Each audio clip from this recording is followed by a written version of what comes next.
Pojok Banyuwangi Sepekan kembali menyapa Anda. Berita pilihan seputar Banyuwangi dalam 1 minggu terakhir akan kami rangkum. Berikut berita selengkapnya untuk Anda.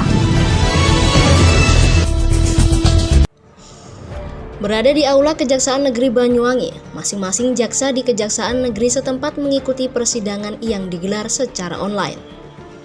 Penegakan hukum kali ini memang terlihat berbeda dibanding dengan hari sebelumnya. Di dalam sidang online ini, tetap melibatkan instansi terkait seperti sidang pada umumnya. Hanya saja dilaksanakan di tempat terpisah dan disambung dengan jaringan internet. Perjuangan tim medis dalam menghadapi wabah virus corona terus berlanjut. Langkanya masker medis dan alat pelindung diri atau APD cukup menghambat kinerja tim kesehatan. Sebagai garda terdepan dalam melawan virus corona COVID-19, tim medis pun lebih waspada. Untuk itu, demi memenuhi kebutuhan tim medis dalam perlengkapan alat pelindung diri, UMKM yang ada di Banyuwangi mendapat pesanan untuk menjahit baju alat pelindung diri atau APD sebanyak 1.500 buah. Beredar video seorang perempuan yang pingsan dan dievakuasi petugas medis lengkap mengenakan alat pelindung diri atau APD viral di media sosial.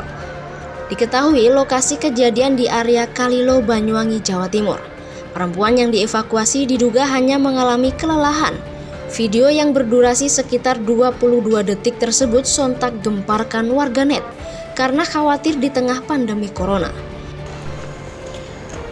Guna meningkatkan kewaspadaan terhadap penularan virus corona, 4 dusun di Desa Pengatigan, Kecamatan Rogojampi berlakukan aturan yang cukup ketat bagi warga pendatang. Setiap warga pendatang yang hendak masuk ke kawasan tersebut akan dihentikan sejumlah remaja dan selanjutnya mereka akan didata serta diminta untuk memeriksakan kesehatannya terlebih dahulu. 4 dusun yang sudah menerapkan aturan ini diantaranya Dusun Gurit, Dusun Kerajaan, Dusun Lukjak, dan Dusun Cangkring. Diduga gunakan anggaran bilik desinfektan 30 juta, pemerintah Kabupaten Banyuwangi disoal organisasi masyarakat pemuda Pancasila. Kebijakan Bupati soal bilik desinfektan ini mendapat kritik pedas, seiring warning dari WHO atas tidak ada rekomendasi penggunaan bilik desinfektan. Kebijakan penanggulangan wabah virus corona COVID-19 mendapat kritik pedas dari Ormas Pemuda Pancasila. Hal tersebut menyusul dugaan adanya anggaran yang digelontorkan pemerintah Kabupaten Banyuwangi senilai 30 juta rupiah untuk pengadaan bilik desinfektan. Untuk mencegah penyebaran virus corona di Kabupaten Banyuwangi, pemerintah setempat lakukan himbauan dengan mengeluarkan surat edaran, di mana ada batasan jam buka pada pasar modern, yaitu buka mulai dari pukul 10 pagi dan tutup pukul 6 sore. Namun, pada kenyataannya masih banyak pasar modern yang masih buka di atas jam yang telah ditentukan. Atas langka dan semakin sulitnya tim kesehatan mendapatkan alat pelindung diri, Perhimpunan Dokter Hewan Indonesia mendukung perlengkapan APD yang ada di RSUD Blambangan. Sejumlah perlengkapan APD diserahkan langsung kepada Direktur RSUD Blambangan pada Rabu pagi. Pasien dalam pengawasan yang meninggal di RSUD Genteng diketahui memiliki riwayat perjalanan ke Jember dan Lumajang pada 21 hingga 23 Maret 2020. Sepulangnya dari kota tersebut, pasien mengalami demam dan batuk, sehingga dilarikan ke Rumah Sakit Umum Daerah Genteng pada 1 April 2020. Pasien pun langsung dirawat dan diisolasi. Saat dilakukan pemeriksaan, ditemukan pneumonia atau infeksi pada paru-parunya. Di Banyuwangi terdapat 1 pasien virus corona yang dirawat di RSUD Blambangan sejak tanggal 22 April lalu.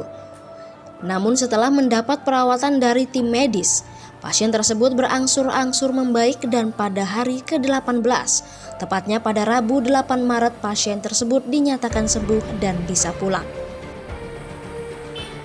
Wabah corona sudah banyak menimbulkan dampak, baik dari segi sosial dan ekonomi. Dari segi ekonomi mengakibatkan para pedagang harus menelan pil pahit, sebab hasil penjualannya pun menurun. Seperti halnya penjual emas yang ada di Pasar Belambangan Banyuwangi, ia mengaku dengan adanya wabah corona ini penjualan emasnya pun menurun. Namun di sisi lain ia juga senang karena harga emas mulai naik. Akan tetapi, meskipun harga emas mulai naik, jika tidak diimbangi oleh meningkatnya pembeli, sehingga tidak ada perubahan di hasil penjualannya. Libur karena adanya pandemi COVID-19, tidak sedikit warga perantauan Kabupaten Banyuwangi, Jawa Timur yang merantau ke sejumlah daerah kembali ke kampung halamannya. Guna mengantisipasi penyebaran COVID-19 yang bisa dibawa oleh para perantau dari luar daerah, pemerintah daerah telah dirikan pos terpadu gugus tugas COVID-19 di 2 titik perbatasan yang ada di Banyuwangi.